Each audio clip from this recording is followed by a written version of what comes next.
শুভ সকাল বন্ধুরা, আশা করি আপনারা সকালে ভালো আছেন, সুস্থ আছেন। আমিও ভালো আছি।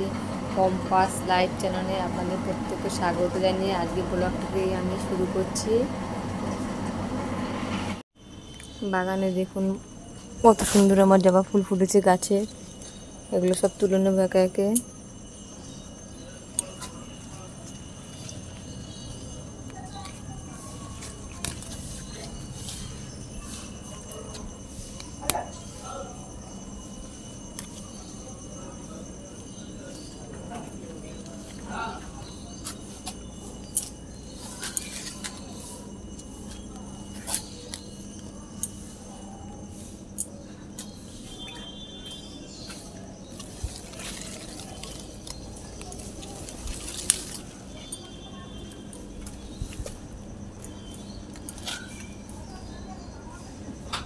দেখুন কতগুলো ফুল ফুটেছে আমাদের গাছে আজকে। আজকে আমাদের বিবাহবার্ষিক, আজকে আমাদের জীবনের একটা বিশেষ দিন। তাই প্রথমে আমি ঘরের ঠাকুরকে পুজো দিয়ে নেব। পুজো দিয়ে তারপরে আমাদের এখানে একটা কাছে মন্দির আছে, জোড়া মন্দির, ওখানে যাব পুজো দিতে। আপনারা প্রত্যেকে আমাকে আশীর্বাদ করবেন, আমরা যেন ভালো থাকি। আমাদের ভিডিওটি আপনারা পুরোপুরি দেখবেন, স্কিপ না করে পুরোপুরি দেখার জন্য আপনাদের কাছে অনুরোধ রইল।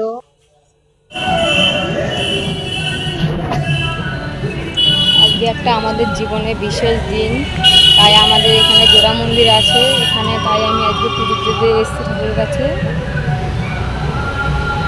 আজকের দিনে আমাদের বিয়ে হয়েছিল 10ই আগস্ট, শ্রাবণ মাসের 24 তারিখ, ইংরেজি আগস্ট 10 তারিখে আমাদের বিয়ে হয়েছিল। তাই একটা শুভ দিন, অনেকদিন থেকেই ভাবছিলাম পুজো দেবো, আসা হচ্ছিল না, তাই আজকে এসেছি মন্দিরে পুজো দিতে। আপনারা অনেকেই ভাবতে পারেন জোড়া মন্দির কেন নাম হয়েছে, কারণ এখানে একই সাথে মা কালীর মূর্তি আছে। পুরোহিত মশাই এখন এসেছেন, এখন পুজোয় বসবেন। আমি এবার অঞ্জলি দিয়ে নেব। পুরোহিত মশাই আমার হাতে ফুল দুব্ব বেলপাতা দিয়েছেন, আমি অঞ্জলি দিয়ে নিচ্ছিলাম। উনি মন্ত্র করছিল।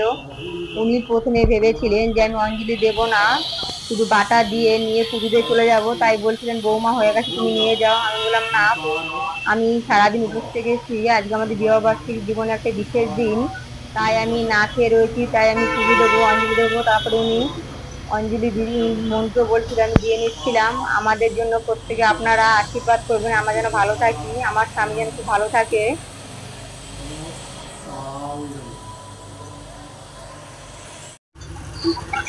আমার এখন অঞ্জলি দেওয়া হয়ে গেছে, আমি এখন বসে রয়েছি।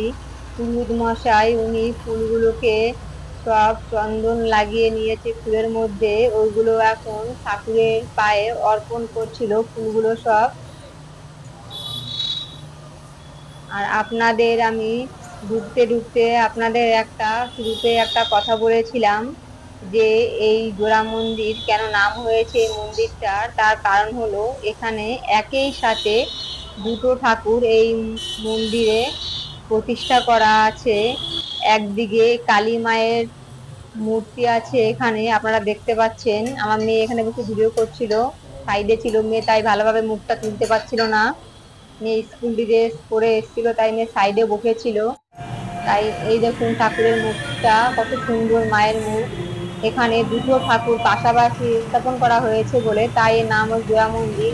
এখানে দেখতে পাচ্ছেন কালী মায়ের মন্দির, ঠিক তার পাশেই আছে শিব ঠাকুর লিঙ্গ স্থাপন করা আছে তার পাশেই।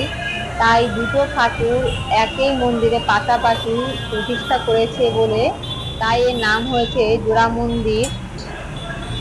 আর আরেকটা আপনাদের সঙ্গে আমি শেয়ার করব, আমার স্বামীর জীবনে একটা বড় ঘটনা এখানে ঘটেছে। আমার স্বামীকে উল্লেখ করে, আমার স্বামী যখন ছোট ছিল তখন আমার স্বামীর কাকার সাথে ছোটবেলা সাইকেলে করে ঘুরতে বেরিয়েছিল। তখন কেউ আমার শাশুড়ি মাকে এসে বলেন, যে আমার স্বামী কাকা শ্বশুর নিয়ে গেছে, অ্যাক্সিডেন্ট হয়েছে, লরির সাথে মারা গেছে চাপা পড়ে।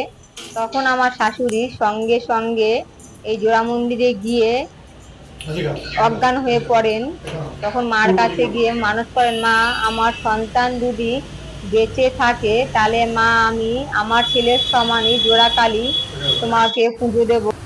এবার আমি মন্দির থেকে বাড়ি যাচ্ছি। দেখুন আমার মেয়ে ভিডিওটা করছিল। মেয়ে স্কুল থেকে এসে ড্রেসও ছাড়েনি, আমার এখানে চলে এসছে।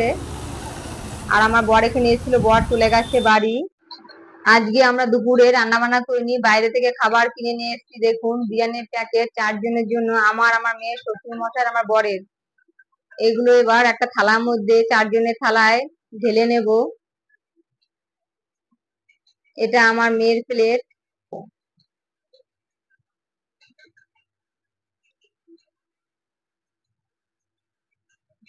মেয়ে খায় সলিড মাংস, তাই মেয়েকে সলিড মাংসটা দিয়ে দেওয়া হয়েছে।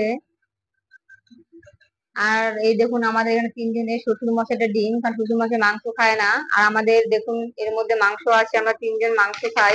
শ্বশুর মশাই যেহেতু মাংস খায় না, তাই ওনার জন্য ডিম আর আলু বিরিয়ানি আনা হয়েছে। এই ছিল আমাদের দুপুরের মেনু। তারপরে আমরা বিকেল বেলা ঘুরতে গেছি বিশালে, টুকটাক কিছু কেনাকাটা করেছি, সেগুলো আপনাদের সঙ্গে আর শেয়ার করিনি। আর আমাদের ভিডিওটি যদি ভালো লাগে থাকে লাইক, কমেন্ট আর আমার চ্যানেলটি সাবস্ক্রাইব করবেন। অনেক বছর ধরে আমার একটা ইচ্ছে ছিল, সেই ইচ্ছেটা আমার পূরণ করতে পারছিলাম না। সেই ইচ্ছেটা আমার এই বিবাহবার্ষিকী উপলক্ষে বর সেটা আমাকে পূরণ করে দিয়েছে। আমার রান্নাঘরে কলের ব্যবস্থা করা ছিল অনেক বছর আগে, কিন্তু যেহেতু রান্নাঘরে সিঙ্ক ছিল না, তাই আমি কলটা ব্যবহার করতে পারছিলাম না। আর রান্নাঘরে আমার কোনো স্ল্যাব করা ছিল না, আমার রান্না করতে খুবই কষ্ট হতো। আমি একটা ভাঙা টেবিল ছিল পুরানো, ওটায় রান্না করতাম।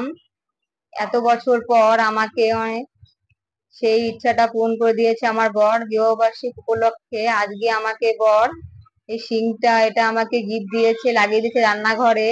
আর স্ল্যাবটা করে দিয়েছে, এটা আমার খুবই সুবিধা হবে।